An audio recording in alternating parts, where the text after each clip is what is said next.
اوكي،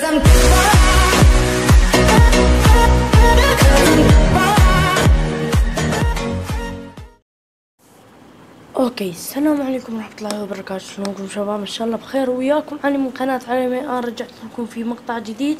هذا المقطع جايب لكم شلون تلون الكتابة اللي تكتبها على اللافتة، ومو بس على اللافتة، من راح تمشي على اسم السيرفر وبس.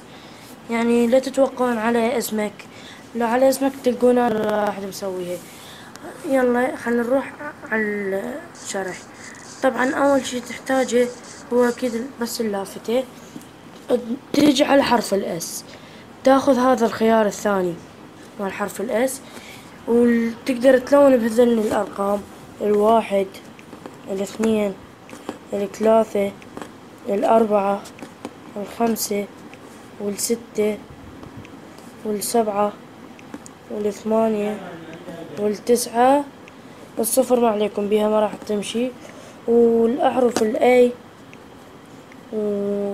لا مو هاي الاي لا والله يا هي نسيت والله. الاي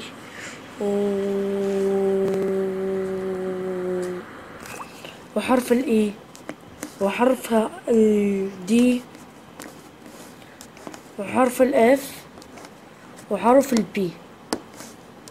هذا كل شي. مثلا راح اكتب رقم 1، لا مو كيو، رقم 1. طبعا مثلا الاثنين ما راح يبينن، لا تخافون. مثلا اكتب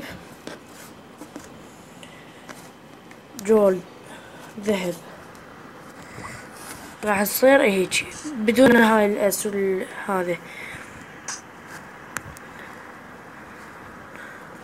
اوكي شباب، وصلنا لنهاية المقطع. لا تنسون لايك وسبسكرايب ومفضلة. مع السلامة.